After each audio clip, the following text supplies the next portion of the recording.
My true story from Michigan. On Christmas morning, my grandson asked, "Who are you again?" His mom laughed. I didn't. That night I took my keys and the deed.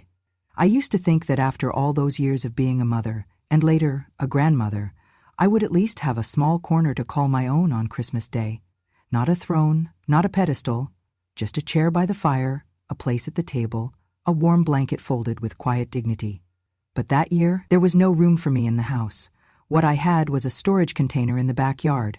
No heater, no thick quilt, just the rustle of wind slipping through warped seams of cold steel and the musty scent of forgotten holiday decorations. That container had once been filled with Christmas lights, old wrapping paper, and a fake pine tree whose needles were starting to fall off. Now it held me. My daughter-in-law's voice was quiet but sharp as the wind outside. She did not whisper out of respect, only calculation. She did not want the guests to hear her.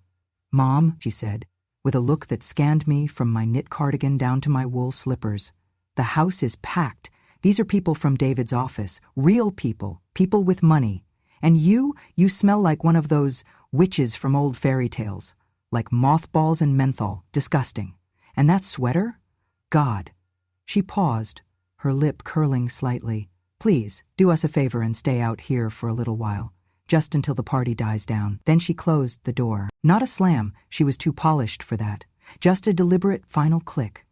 I heard the lock turn once. Not all the way, but enough to make a point. I sat there, hands clenched around the arms of my cardigan. I had knitted that sweater years ago, back when my joints still moved without complaint, and the winters did not feel so cruel. My husband loved that sweater.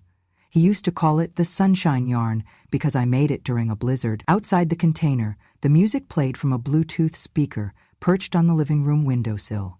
The glow of warm gold lights danced behind sheer curtains. It's beginning to look a lot like Christmas. I had always loved that song. This time it made my stomach turn. I heard laughter, the clink of glasses, a woman's voice boasting about some new car with heated seats, a man making a joke about his bonus. Then, over it all, the unmistakable sound of my grandson's voice, young, innocent, confused. "Mom," he said, loud enough for the whole house to hear. "Who's that lady?" The room quieted just long enough to catch the answer. My daughter-in-law, in her calm, polished tone, the one she used for interviews and charity galas, replied, "Oh, I think she's just some neighbor dropping off a gift. Don't worry about it, sweetheart." Then came the laughter. Not cruel, not cackling, just effortless dismissal. The kind of laugh people share when something or someone no longer matters. And still, I sat there, in a steel box, in the bitter December cold of Michigan. The air was so cold, it bit into my lungs with every breath, and yet I did not move. I did not cry. I had cried once, years ago, at my husband's funeral, at the birth of my son, at the sight of my grandson's fingers curling around mine when he was sick with a fever and needed a story to sleep. Now, I just stared into the darkness. My hands trembled, not from emotion, but from frost. My cardigan was not enough. My boots were too thin. The blanket they had thrown in with me smelled of mildew. In that moment, I realized something both heartbreaking and strangely liberating. I was not part of this family. Not truly. I was a relic they tolerated when convenient, a burden they concealed when inconvenient. To my grandson, I was not grandma. I was that lady. To my son, I was not mom.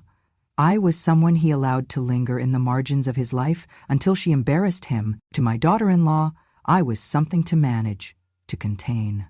How many Christmases had I made magic from nothing? Stretching a budget with coupons and leftovers, turning thrift store finds into treasures? How many times had I stayed up late sewing costumes for school plays, baking cookies for fundraisers, mending broken hearts with tea and stories? And yet here I was. They had a fire crackling in the hearth. I had my breath fogging in front of me. They had eggnog and imported chocolate. I had half a granola bar in my pocket. They had music. I had silence. I looked around the dim interior. Stacked boxes labeled Xmas DC, stocks of stocks and stock decks. In the far corner, a dusty nativity scene with chipped paint. Mary's face had faded. Joseph's hand was missing. I almost laughed. Almost. Instead, I whispered to myself, a whisper only I could hear, "This is not where I end." Because somewhere deep in the house, under a pile of unused junk in the upstairs closet, there was a lockbox, and inside that lockbox was a piece of paper. A deed. 49%. That was still mine. They might have forgotten that. But I had not. Not anymore. I was 27 when my husband died. Lung cancer. We were living in a rented duplex just outside of Lansing, barely scraping by, and he came home one day with a cough that never left. It took him in 8 months. I was a widow before my son turned 6.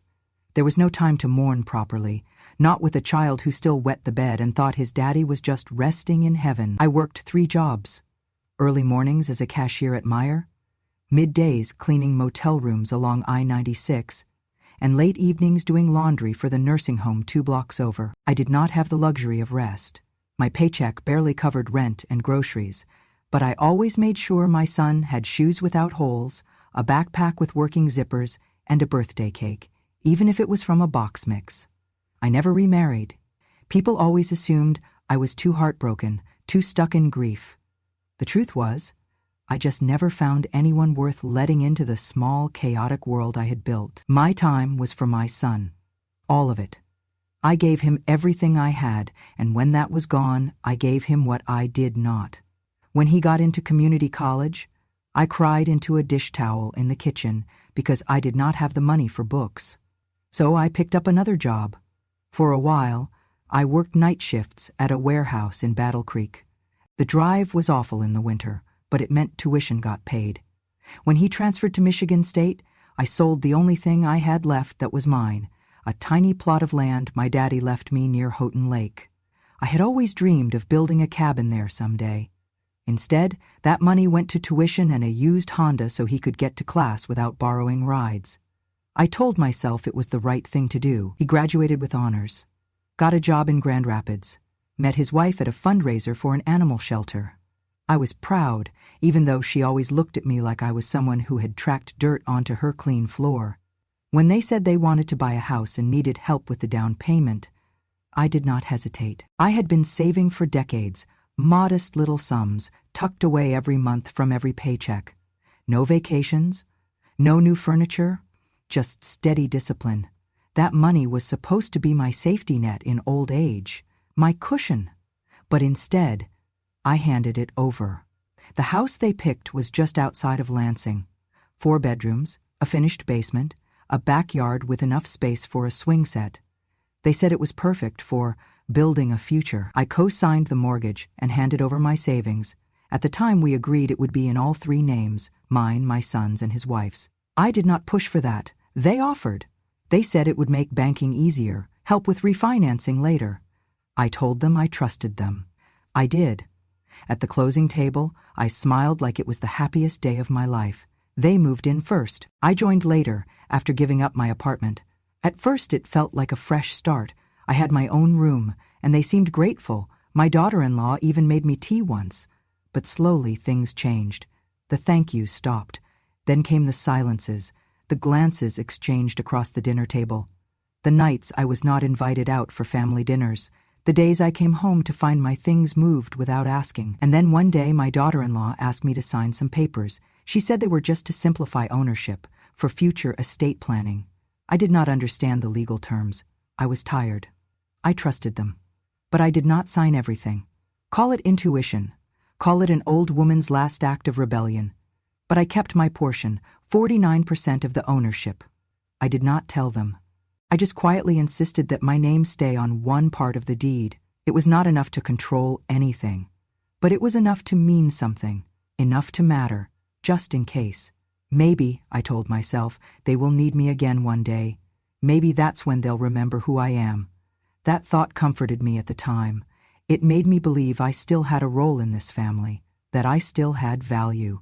But years passed, and that maybe never came. Instead, I became the background noise to their lives, the one who picked up toys when they were left out, the one who folded laundry no one asked her to, the one who kept the thermostat low to save them money. the one who paid the electric bill quietly every month because the auto pay failed again. My daughter-in-law began referring to me as her instead of Mom. At Thanksgiving, I was asked to sit in the den because the table's tight this year. When guests came, I was introduced as David's mom. She lives with us sometimes. I had become a ghost in the very house I had helped build. And yet I stayed. I stayed because I remembered the little boy who once slept curled up beside me during storms. I stayed because I remembered the man who once held my hand after his first heartbreak. I stayed because I thought that was what mothers did. Even as I was slowly erased, even as they built a world where I no longer belonged, I stayed. I told myself love was enough. But love, it turns out, does not pay interest. Love does not hold up in court. Love does not keep you warm in a storage container on Christmas Eve. What I had left was 49%, not of their love, not of their respect, but of the house. And maybe, just maybe, that was enough to finally be heard. The day before Christmas, I woke up at 5 a.m. My joints ached from the cold, and the mattress in the container was thin, but I pushed myself up anyway. Something inside me needed to feel useful, maybe even visible. I walked slowly to the main house and let myself into the kitchen before anyone else had stirred. I pulled out the mixing bowls from the bottom cabinet and grabbed the faded recipe card from my purse. It was my mother's handwriting, yellowed with age, corners soft and curling. Butter cookies, sweet, simple, and warm. I had made them every year since my son was 5. They were his favorite. He used to call them snow circles. I mixed the flour and sugar with quiet precision, my fingers still remembering the rhythm, even if they trembled more than they used to. I shaped the dough, pressed each cookie into place, and let the scent of vanilla fill the room like it used to in the old days. For a moment, I allowed myself to believe this Christmas would be different. When they came downstairs, my son in his pressed sweater and my daughter-in-law in her designer dress, they didn't say a word. Just walked past the kitchen without even glancing at the baking sheet on the counter. I waited until the guests had arrived, until the house was full of voices and camera flashes and overpriced hors d'oeuvres. Then I carefully arranged the cookies on my mother's old porcelain serving tray, the one with the cracked handle and gold trim faded by time, and stepped into the dining room. I should have known better. The moment I entered, all eyes turned toward me, not with warmth, not with curiosity, but with that look, the one people reserve for something out of place, something inconvenient. I held the tray in both hands and gave a small smile. "I made these," I said softly. "Butter cookies. David used to love them." My daughter-in-law turned, her face tight with something between disgust and embarrassment. "What are you doing?" she hissed, stepping forward. This is not a church potluck." "They're just cookies," I said, still smiling, though I felt my fingers twitch slightly. She reached out, quick, sharp, and knocked the tray from my hands. It clattered to the hardwood floor, porcelain shattering, cookies scattering across the rug like broken promises. "You want to kill my child with cholesterol?" she snapped. "Sugar, butter, and whatever other ancient poison you put in there. Jesus, are you trying to give him a heart attack?" My grandson, startled by the crash, burst into tears. My daughter-in-law scooped him up, her eyes never leaving mine. "He doesn't even know who you are," she said under her breath. "And honestly, I'm glad. God forbid he grows up thinking this is normal." Then she turned, walking away with him in her arms. Just before disappearing around the corner, I heard her mutter, more to herself than anyone else, "I swear to God, when is that old woman finally going to die?" The guests stood frozen. No one said a word. A few looked away, pretending to check their phones. One man coughed awkwardly, and I crouched down. My knees popped and my hands stung from the fall of the tray, but I reached out, piece by piece, collecting what was left of my offering. Crumbs stuck to my palm, the scent of warm butter lingered, cruel and nostalgic. I did not cry. I felt tears pressing at the back of my throat, but I swallowed them. I had learned over the years how to swallow everything: love that went unreturned, effort that went unacknowledged, pain that went unnoticed. As I gathered the broken cookies, I thought about the lockbox upstairs, the one buried behind winter coats in the hallway closet. Inside it was a folder, and inside that folder was a deed. 49%. I had signed almost everything away, but not all. Something inside me had held onto that sliver, maybe out of fear, maybe out of pride. Maybe, deep down, I had known this day would come. And then there were the utility bills, the electricity, the gas, the property taxes, all still in my name, not because I had insisted, but because they had forgotten, because they had been too busy, too distracted, too indifferent to switch them over. Every month, I paid those bills from my own account, quietly, without complaint, without thanks. They had the house, but I still kept the lights on. And now, standing in a room full of laughter that had nothing to do with me, surrounded by strangers who thought I was a stranger too, I finally saw it for what it was. This was not my home, but it was not fully theirs either. Not yet. Not if I did not let it be. It started with a photo. I was scrolling through Facebook on the old iPad my grandson used to play games on. I did not check it often. My eyes were not what they used to be, and most days I was too tired. But something in me, maybe curiosity, maybe a need to feel connected, made me open it that morning. My daughter-in-law had posted Christmas photos, the kind with bright filters, coordinated outfits, and perfectly arranged smiles. I tapped one with my crooked finger and waited for it to load. There they were. My son, my grandson, and her, posed in front of the fireplace. The stockings I had sewn by hand years ago were still hanging. The tree behind them was lit with warm white lights, and the floor was scattered with gift boxes, wrapped in paper I had bought. And yet, I was not in the photo. That made sense at first. After all, I had not been allowed in the house that morning. I was in the container. But then I scrolled further. There were pictures from Thanksgiving, from the summer barbecue, even from my grandson's birthday party last March, all posted publicly. Dozens of photos.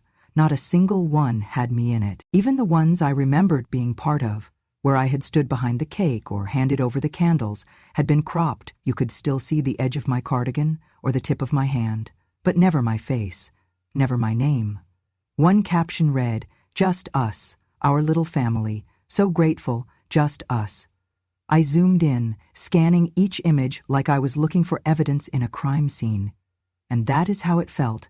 Like I had been erased. Not ignored, not forgotten, deliberately erased. I clicked on her albums. Years' worth of photos. Not a single birthday card I had written. Not a single mention of the woman who paid the mortgage for 3 years while they got on their feet. I clicked back to my own profile. I had 6 friends, most of them inactive. My last post was from 2 years ago, a photo of my grandson in a Halloween costume. It had 1 like, mine. I stared at the screen for a long time, not because I was surprised, but because something inside me broke, quietly, without noise. Later that evening, I decided to ask. I called my son while he was driving. I could hear traffic in the background, the blinker ticking.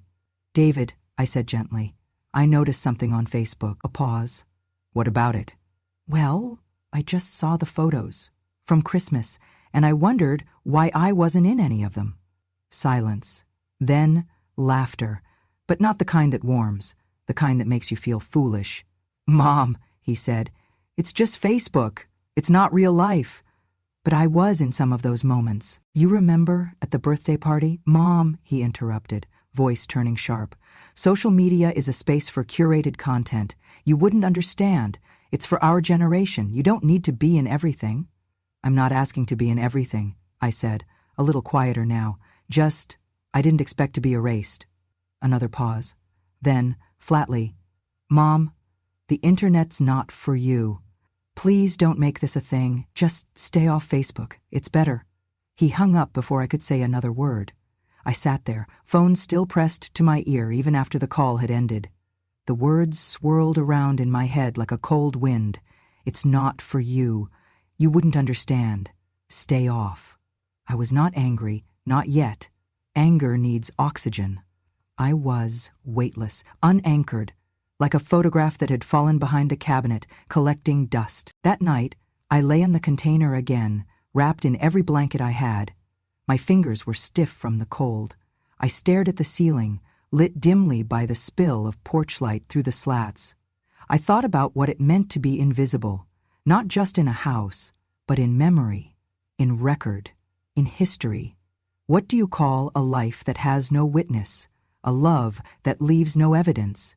I began to remember other things, other moments that had seemed small at the time but now formed a pattern. How my name was no longer on the emergency contact list at my grandson's school. How the family Christmas cards stopped arriving in envelopes addressed to me and instead went to the Johnson family, as if I were a boarder or a ghost. How the neighbor once asked if I still lived there, and my daughter-in-law had said, temporarily, just until she finds a place. And yet this house had my name on it.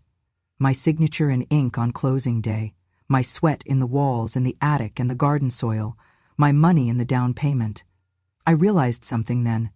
They had erased me from photos, from posts, from narratives, but not from paper. Not from the deed, not from the utility bills, not from the bank records. On those documents I was not invisible. I was very, very real. And perhaps, just perhaps, it was time to remind them of that. I never imagined I would become the kind of person who hides things. But desperation has a way of rewriting your morals in icy ink. It began one evening, after another meal where I sat at the edge of silence. The roasted turkey smelled incredible, but I had no appetite. My daughter-in-law passed me the gravy with a tight smile, as though she were offering medicine to a patient she had already decided to discharge. After the guests left and the dishes were done, I lingered in the kitchen. The overhead lights were warm, but I felt like I was in a place far colder. That's when I noticed it. A small security camera tucked under the upper cabinet, angled toward the center of the room. It was subtle enough to blend in, but I knew what cameras looked like. I had worked in a hospital once, back when I was a nurse, and we had cameras in the ward. My breath caught. I wasn't a fool. They had installed a camera so they could record me, probably thinking I was too old to figure it out. I stood there, heart pounding. Then, with shaking hands, I pulled out my phone and played back the app they had connected. There it was, live feed of the kitchen. My kitchen. My house. The next days passed in a blur. Anxiety sharpened every sound. I found myself whispering into empty rooms just to test if anyone was listening. I downloaded the app and began reviewing hours of footage. I felt sick at what I saw. There was the day my daughter-in-law muttered, loud enough for even her mouth to frame the words but low enough that guests remained polite. She is completely useless. She never cleans right, never cooks right. She just sits and breathes, taking up space. Seconds later, condescending laughter. There was a clip of my son in the living room with his office buddies, talking about the old woman who still thinks she owns this place. I mean, she signed over 51%, but come on. We run the joint. She doesn't even know how to turn on the oven. They laughed at that. Then, back in the kitchen, one evening after a fight about the thermostat, Mom's energy bill last month was through the roof. We have to pay it ourselves, she told him. He shrugged. She does not contribute. She sighed. That woman is a parasite. The word stung worse than the cold. And there it was, too, a clip I recorded the same night I was shoved into the container. Her voice, clipped and clinical. I swear, if she'd just died already, we'd be better off. Merry Christmas.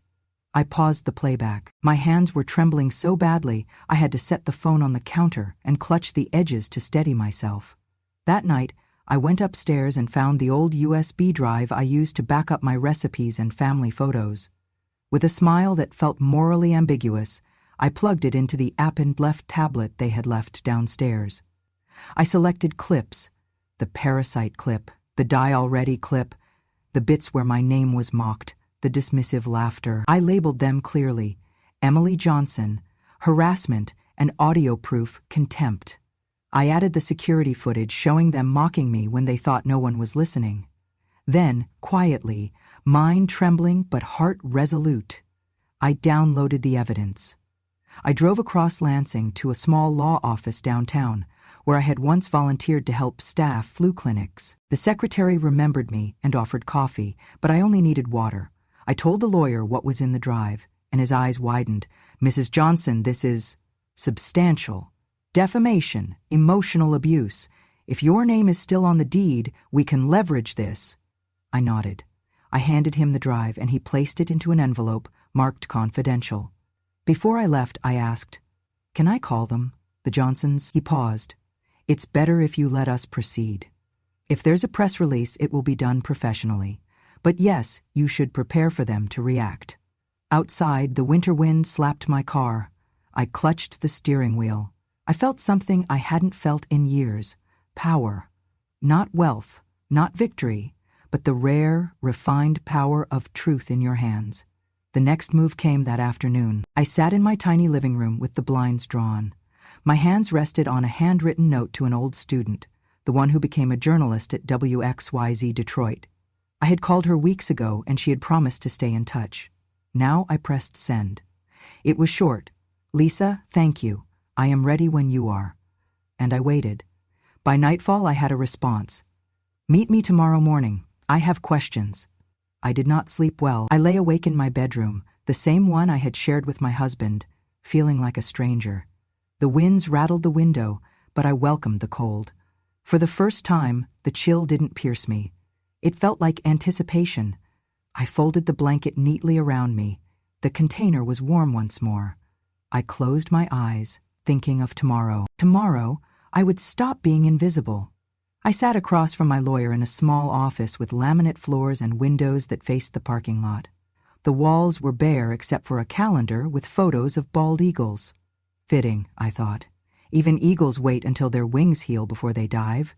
"We're going to file for partition," Mr. Reynolds said, tapping the edge of the folder I had handed him. "Michigan law allows it. You own 49% of the property, they own 51%. But if co-owners can't agree on how the property is used, the court can force a sale." I nodded. I had already made my decision. The recordings, the treatment, the Christmas banishment, it was all fuel, but the foundation was legal, and that was what mattered now. He flipped through the papers, copies of the deed, utility bills with my name, and the USB drive. "What they did to you," he said, "might not get them arrested, but it will absolutely get them evicted." I smiled, not with joy, but with the quiet resolve of someone who had waited long enough. We filed the petition that day. It was called Request for Partition Due to Irreconcilable Use Agreement, a long formal phrase for something very simple. They could not pretend I did not exist if my name was still on the house. A week later, I got the email. The court had accepted our filing. A date was set. The Johnsons would receive notice in 3 days. That evening, I received a message from Lisa, the journalist, my former student. "Is it okay if we run the story this weekend? We'll anonymize the names for now unless you say otherwise." I called her instead of texting. I wanted her to hear my voice. "Use my name," I said, "and use theirs." She was quiet for a moment. "Are you sure?" "I am too old to stay invisible," she laughed softly, respectfully. "All right, Mrs. Johnson, let's show them." The piece aired on Sunday evening. XWAG Detroit, a segment just before the weather. The anchor, a clean-cut man in a blue suit, looked directly into the camera. Tonight, a story from right here in Michigan about a grandmother who spent Christmas Eve not by the fire, but in a steel storage container in her own backyard, and how she decided not to stay silent. They ran the photos, ones Lisa had asked me for. One from the 1980s, me holding my son at his first birthday. One from our first winter in the house, snow piled high against the windows. My husband, still alive then, smiling beside me. Then came the voiceover. Keep her decades of sacrifice, she helped her son buy a home. She gave him the deed, with a small clause. Her name remained on 49% of the ownership. She paid the bills, she repaired the furnace. She was the one who called the plumber after the basement flooded. A pause. But last Christmas, she was told to stay out of sight, told her presence embarrassed them.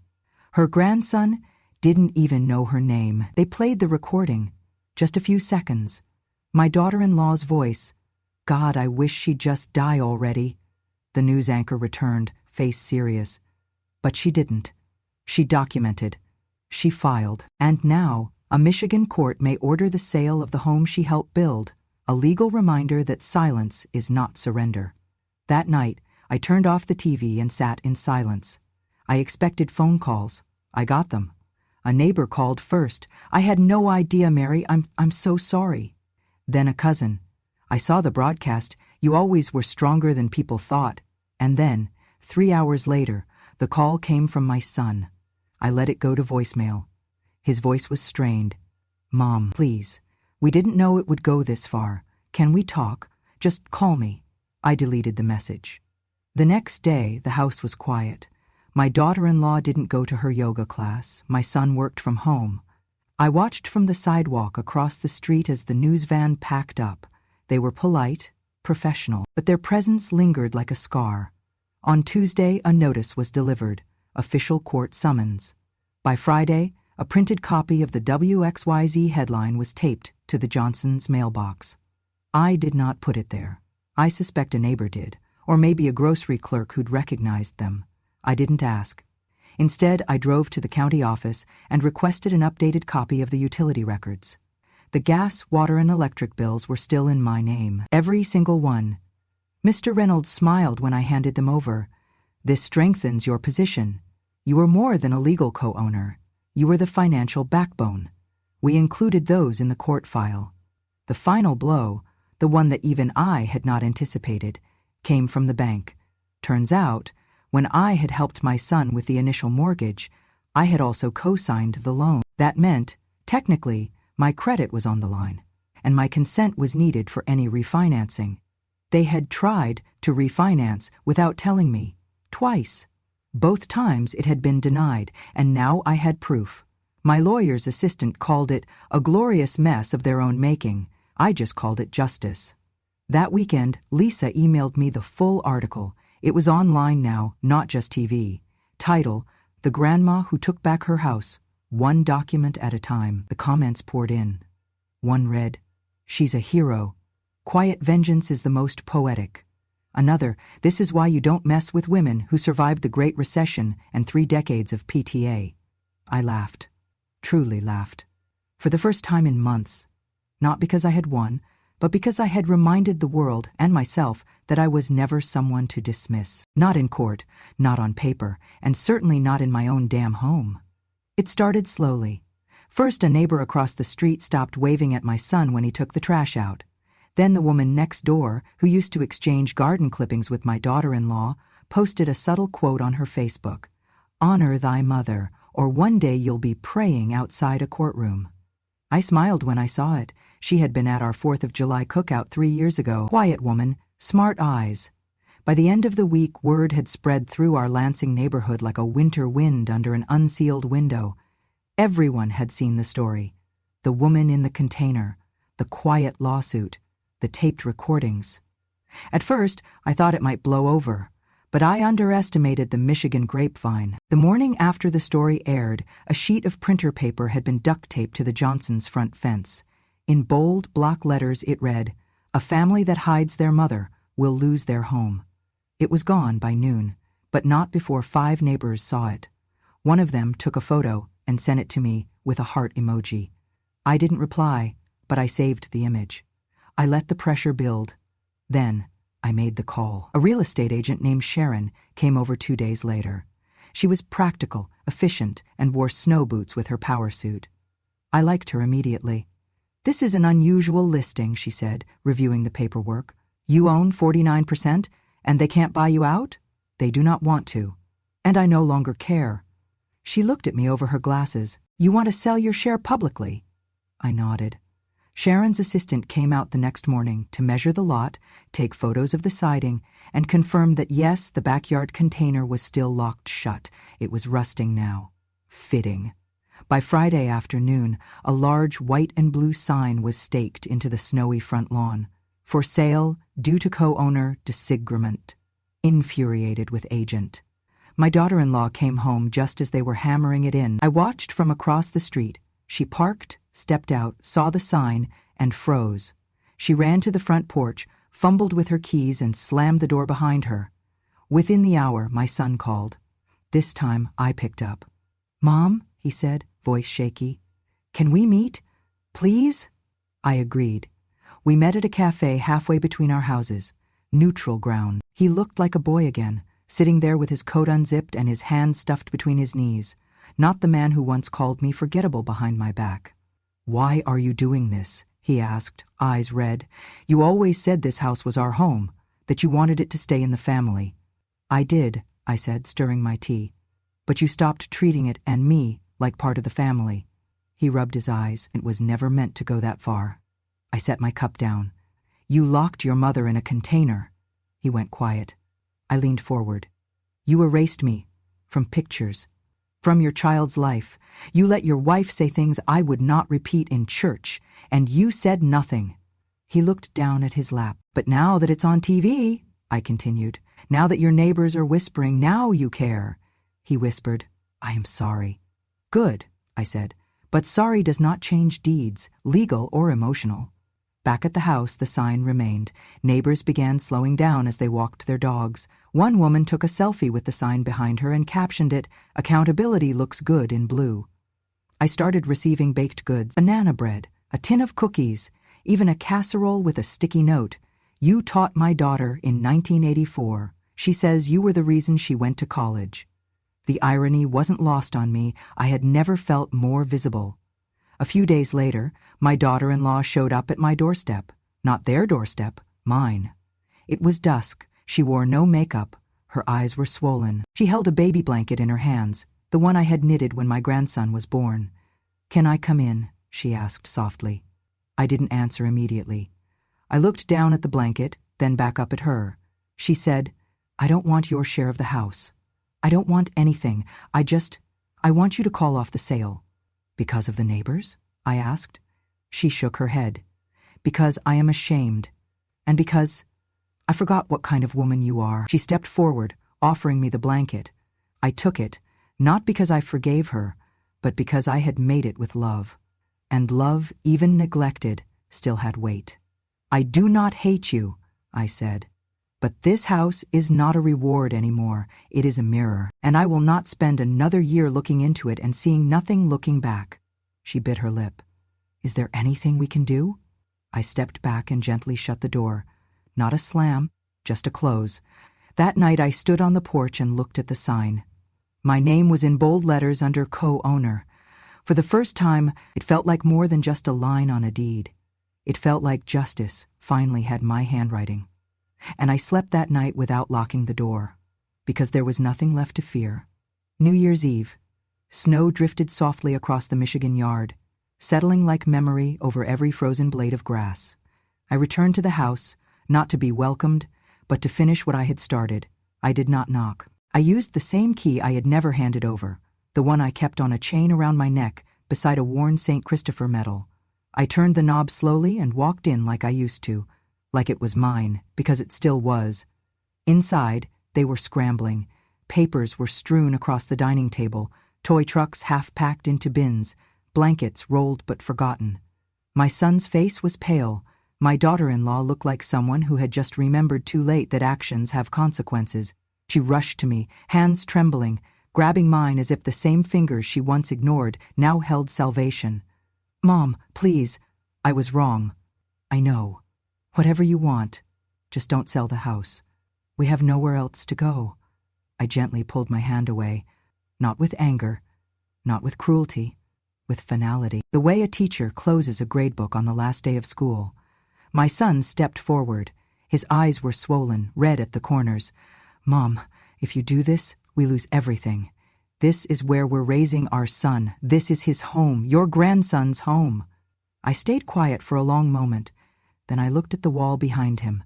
A picture frame hung slightly crooked, one of the few they had not packed. It was a photo of him at age 8, holding a tray of butter cookies I had baked for his school party. He had been missing his 2 front teeth. The smile was wide, unfiltered, unashamed. I unzipped my bag and pulled out a small wooden box. I placed it on the coffee table between us and opened it slowly. Inside was the original copy of that same photo, creased, yellowed with age, edges curled like petals from years of handling. The date was scribbled on the back in my handwriting, December 1993. I looked at him, not with resentment, but with clarity. "You used to smile because your mother made you cookies," I said. "Now, your mother smiles because you no longer have a place to eat them." My daughter-in-law collapsed onto the couch, her sobs filling the corners of the room. My son stood still, paralyzed between guilt and disbelief. I turned. No need for a hug. No need for a holiday greeting. No need for words that had long ago lost their meaning. At the doorway, I paused. I used to be silent just to keep this house together. But you taught me something I never knew. I looked back once, only once. Silence doesn't earn love. It erases you, and then I closed the door behind me. This time, it was not the door of a family home. It was the door of a quiet freedom, long delayed, but finally and rightfully mine. If this story reminded you of someone, a mother, a grandmother, or maybe yourself, do not let it fade into silence, because silence does not protect us, it buries us. And sometimes the most powerful thing a woman can do is remember everything and speak. Thank you for listening to my story. If you believe stories like this matter, if you believe wisdom has no expiration date, subscribe to Grandma True Stories, where silence ends and truth begins.